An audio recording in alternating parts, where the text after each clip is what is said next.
കേരളത്തിൽ ധാരാളം അംഗങ്ങളുള്ള, ഒരുപക്ഷെ കേരളത്തിൻ്റെ രാഷ്ട്രീയത്തെ തന്നെ മാറ്റിമറിക്കാൻ കേൾപ്പുള്ള ഒരു സംഘടനയാണ് NSS. ഈ NSSൻ്റെ ആസ്ഥാനത്ത് മന്നത്ത് പത്മനാഭൻ സമാധിയിൽ കുറച്ചു നാൾ മുമ്പ് സന്ദർശനം നടത്താനുള്ള അനുമതി തേടി നമ്മുടെ രാഷ്ട്രത്തിൻ്റെ ഉപരാഷ്ട്രപതി എത്തി. അന്ന് ഉപരാഷ്ട്രപതിയോട് നോ, സാധ്യമല്ല എന്നാണ് NSS ആസ്ഥാനത്ത് നിന്ന് ലഭിച്ച മറുപടി. ഉപരാഷ്ട്രപതിയുടെ സുരക്ഷാ ചടങ്ങുകളുമായി ബന്ധപ്പെട്ടിട്ടുള്ള ചില കാര്യങ്ങളോടുള്ള എതിർപ്പ് കാരണമാണ് NSS അങ്ങനെ പറഞ്ഞത്. പക്ഷേ NSSൻ്റെ ജനറൽ സെക്രട്ടറി ശ്രീ സുകുമാരൻ നായർക്ക് നേരെ NSSൻ്റെ അംഗങ്ങളിൽ നിന്ന് തന്നെയുള്ള രോക്ഷം വളരെയധികം കൂടുതലാണ്. ഇതിനൊരു ഉത്തമ ഉദാഹരണമാണ് കഴിഞ്ഞ ദിവസം BJPയുടെ പ്രസിഡന്റ് രാജീവ് ചന്ദ്രശേഖർ ഈ സുകുമാരൻ നായരോടൊപ്പമുള്ള ഒരു ഫോട്ടോ ഇട്ടത്. നിങ്ങൾക്കാർക്കും അതിൻ്റെ താഴെ പോയി നോക്കാം. അവിടെ തെറിവിളിയാണ് രാജീവ് ചന്ദ്രശേഖർക്ക് നേരെ. എന്തുകൊണ്ട് ഈ സുകുമാരൻ നായരോടൊപ്പം പോയിരിക്കുന്നു എന്ന്.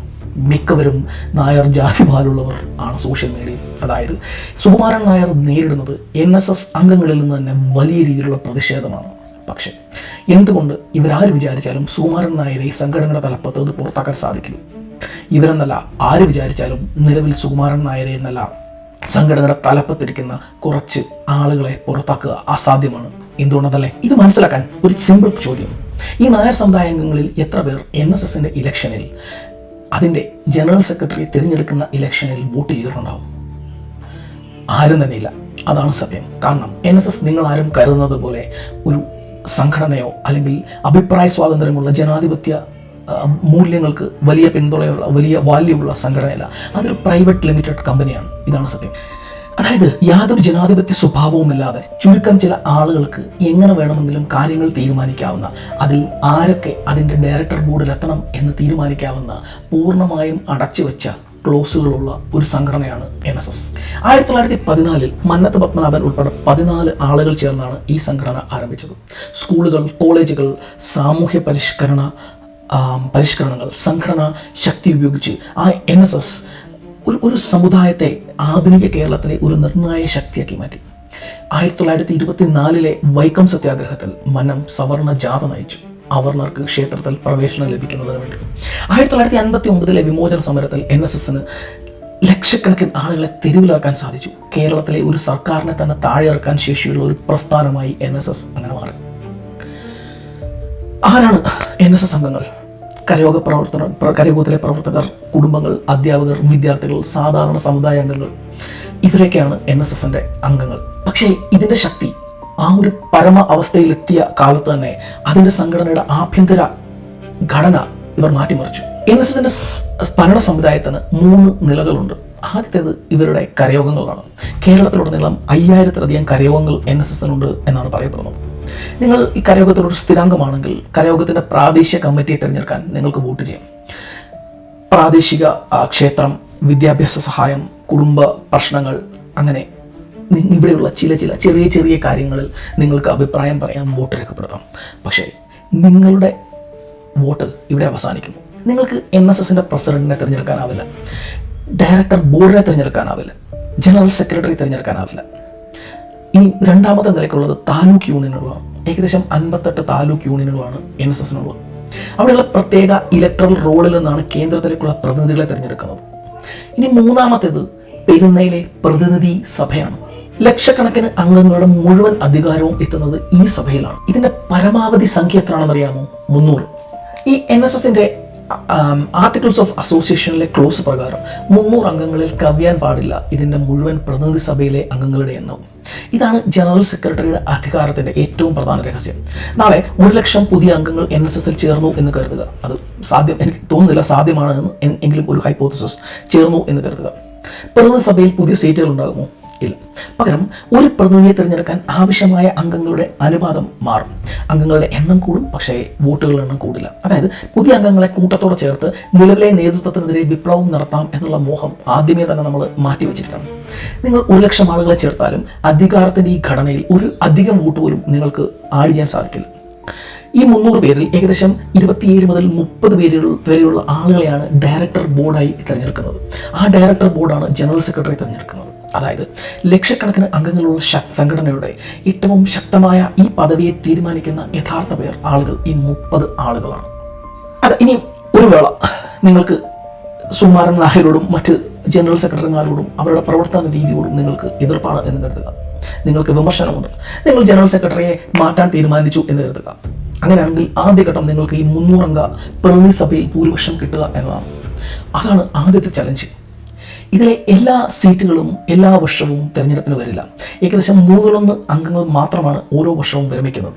നിങ്ങൾ ഒരു തവണ വലിയ രീതിയിലുള്ള വിപ്ലവങ്ങൾ ഒക്കെ സംഘടിപ്പിച്ച് ഒരു തവണ നിങ്ങൾ ഈ 1/3 ഭൂരിപക്ഷം പിടിച്ചു എന്ന് കരുതുക. 2ാം വർഷവും വീണ്ടും നിങ്ങൾക്ക് ജയിച്ച് വീണ്ടും ഒരു 1/3 അംഗങ്ങളെ കൂടി അവിടെ എത്തിക്കണം. 3ാം വർഷവും വിജയിക്കണം. ഈ കാലയളവിനുള്ളിൽ തന്നെ ഈ കേന്ദ്രത്തിൽ, അതായത് പെരുന്നയിൽ ഇരിക്കുന്ന ആ സാറന്മാർക്ക്, അവർക്ക് നിങ്ങളുടെ പ്രവർത്തനങ്ങൾ നോക്കാം, നിങ്ങളുടെ ശക്തി കേന്ദ്രങ്ങൾ തിരിച്ചറിയാം, നിങ്ങളുടെ ഒപ്പം നിൽക്കുന്നവരെ തിരിച്ചറിയാൻ സാധിക്കും, അവരെ പുറത്താക്കാൻ സാധിക്കും. കേന്ദ്രത്തിന്, അതായത് പെരുന്നയിലെ അംഗങ്ങൾക്ക് സുകുമാരൻ നായർക്ക് ഇഷ്ടമുള്ള രീതിയിൽ ഒരു കരയോഗം കമ്മിറ്റി പിരിച്ചുവിടാനും അവിടുത്തെ ഭരണ ചുമതല ഏറ്റെടുക്കാനും അവിടെ പുതിയൊരു അഡ്ഹോക്ക് കമ്മിറ്റി സ്ഥാപിക്കാനും ഒക്കെ അനുവാദമുണ്ട്. അതായത് നിങ്ങൾ താഴേക്കിടയിൽ നിന്ന് നിങ്ങളുടെ രോഷം ഉയർത്തുന്ന നിമിഷം ഇവർ നിങ്ങളുടെ കരയോഗത്തെ പിരിച്ചുവിടും. പിന്നെ എങ്ങനെയാണ് നിങ്ങൾ 300 അംഗ പ്രതിനിധി സഭയിൽ നിങ്ങളുടെ ഭൂരിപക്ഷം ഉണ്ടാക്കി നിങ്ങൾക്ക് അധികാരം പിടിച്ചെടുക്കാൻ സാധിക്കുന്നത്? ഇതിൻ്റെ ഒരു ഉദാഹരണം പറയണമെങ്കിൽ ഈ ഡയറക്ടർമാരുടെ 30 ഡയറക്ടർമാരുടെ സഭയിൽ അംഗമായിരുന്ന കെ.ബി. ഗണേഷ് കുമാർ, ഇത്തവണ ഗണേഷ് കുമാറിന് മത്സരിക്കാൻ സീറ്റ് പോലും കൊടുത്തില്ല. ഗണേഷ് കുമാറിനെ മത്സരത്തിൽ നിന്ന് തന്നെ അയോഗ്യനാക്കുകയായിരുന്നു. ചുരുക്കത്തിൽ ഇനിയും ഇതിൻ്റെ പേരിൽ നിങ്ങൾ കോടതിയിൽ പോയാൽ അവിടെ ഓൾറെഡി തന്നെ NSSന്റെ ഭരണഘടന മാറ്റി എഴുതി ഇതിനനുകൂലമായിട്ടുള്ള രീതിയിൽ വർഷങ്ങൾക്ക് മുമ്പ് തന്നെ മാറ്റം വരുത്തിയിട്ടുണ്ട്. അതായത് നിങ്ങൾ ഇനി കോടതിയിൽ പോയാൽ പോലും നിങ്ങൾക്കിതിൽ യാതൊരു രീതിയിലുള്ള മാറ്റവും വരുത്താൻ സാധിക്കില്ല. കമലാകൃഷ്ണൻ നായർ വേഴ്സസ് NSS എന്ന പേരിൽ ഈ അംഗങ്ങളുടെ വോട്ടവകാശം മാറ്റിയതിനെ പറ്റിയിട്ടും റീസ്ട്രക്ചറിനെ പറ്റിയിട്ടും ഒരു കേസ് തന്നെ നടന്നിരുന്നു. ഈ കേസിൽ NSSന്റെ ഭരണഘടനയ്ക്കും NSSനും അനുകൂലമായുള്ള വിധിയാണ് ലഭിച്ചത്, സാധാരണ അംഗങ്ങൾക്ക് പ്രതികൂലമായിട്ടുള്ള വിധി. അങ്ങനെ ഈ ജി സുകുമാരൻ നായരുടെ ഒരു കരിയർ എടുത്താൽ 1962 NSSൽ ക്ലർക്കായിട്ടാണ് സുകുമാരൻ നായർ ഇദ്ദേഹത്തിൻ്റെ കരിയർ ആരംഭിച്ചത്. അവിടെ നിന്ന് പല നിയമനങ്ങളിലൂടെ 2011 ഇദ്ദേഹം ജനറൽ സെക്രട്ടറി ആയത്. 49 വർഷം സംഘടനയുടെ സംവിധാനത്തിനുള്ളിൽ പ്രവർത്തിച്ചാണ് അദ്ദേഹം ഇവിടെ എത്തിയത്. അതായത് NSSന്റെ മുകളിലെത്താനുള്ള യഥാർത്ഥ വഴി, അതായത് NSSന്റെ മുകൾത്തട്ടിലെത്താനുള്ള വഴി നിങ്ങൾക്ക് എത്ര കരയോഗം അംഗങ്ങളുടെ പിന്തുണയുണ്ട് എന്നോ നിങ്ങൾക്ക് എത്ര കരയോഗങ്ങളുടെ പിന്തുണയുണ്ടോ എന്നോ അല്ല. ഈ സംവിധാനത്തിനുള്ളിൽ ഈ 300 പേർക്കുള്ളിൽ ഈ 30 പേർക്കുള്ളിൽ നിങ്ങൾക്ക് എങ്ങനെ സ്വാധീനം ഉറപ്പിക്കാൻ പറ്റുന്നു, എങ്ങനെ നിങ്ങൾക്ക് ഇഷ്ടമുള്ള ആളുകളെ ഈ 30 പേർക്കിടയിൽ തിരികെ കയറ്റാൻ സാധിക്കുന്നു. ഈ 30 പേരിൽ 16 പേർ നിങ്ങൾക്ക് അനുകൂലമായാൽ അതിനർത്ഥം നിങ്ങൾക്ക് ജനറൽ സെക്രട്ടറിയായി എക്കാലവും തുടരാൻ സാധിക്കും എന്നാണ്.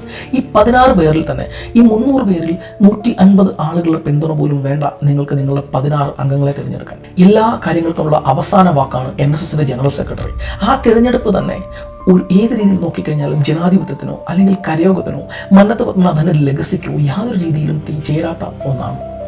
ഇനി കഴിഞ്ഞ കുറേ കാലങ്ങളിൽ ഈ സുകുമാരൻ നായർക്ക് നേരെ വന്നിട്ടുള്ള അഴിമതി ആരോപണങ്ങൾ, സ്വജനപക്ഷപാതം, രാഷ്ട്രീയമായി ചില ആളുകളുടെ കൂടെ നിൽക്കുക, സ്വന്തം മക്കൾക്കും മരുമക്കൾക്കും ഒക്കെ വേണ്ടി NSSന്റെ സംവിധാനങ്ങൾ ഉപയോഗിക്കുക, ഇങ്ങനെ പല ആരോപണങ്ങളും വന്നിട്ടുണ്ട്. നിങ്ങൾക്ക് തന്നെ നോക്കാം NSSന്റെ ഏതൊക്കെ ചുമതലകളാണ് സുകുമാരൻ നായരുടെ ബന്ധുക്കളിരിക്കുന്നത് എന്ന്. പണ്ട് ഒരാൾ പറഞ്ഞതുപോലെ ചങ്ങനാശ്ശേരിയിലെ SI നായരായിരിക്കണം എന്നും വന്ന് എല്ലാ ദിവസവും രാവിലെ വന്ന് ഒന്ന് സല്യൂട്ട് അടിക്കണം എന്നതിനും അപ്പുറം നായർ സമുദായത്തിൻ്റെ കാര്യത്തിൽ ഒരു രീതിയിലും യാതൊരു താല്പര്യവും ഇല്ലാത്ത ഒരാളാണ് സുകുമാരൻ നായർ എന്ന് പരക്കെ ആക്ഷേപമുള്ളപ്പോഴും ആ സുകുമാരൻ നായരെ പുറത്താക്കാനോ അല്ലെങ്കിൽ NSSന്റെ പ്രതിനിധി സഭയിൽ അംഗമാകാനോ ആ 30 ഡയറക്ടർമാരിൽ ഒരാളായി തീരാനോ ഉള്ള യാതൊരു രീതിയിലുള്ള അധികാരവും അല്ലെങ്കിൽ അതിനുള്ള അവസരവും കേരളത്തിലെ ഒരു നായർ സമുദായത്തിനുമില്ല. ഈ പ്രസ്ഥാനം അതൊരു പ്രൈവറ്റ് ലിമിറ്റഡ് കമ്പനിയാണ് എന്നും അതിൻ്റെ കുത്തക ചുരുക്കം ചിലരുടെ കൈകളിലാണ് എന്നും മാത്രം നായർ സമുദായാംഗങ്ങൾ മനസ്സിലാക്കിയിരിക്കേണ്ടതാണ്. അപ്പോൾ എല്ലാവർക്കും നന്ദി, നമസ്കാരം.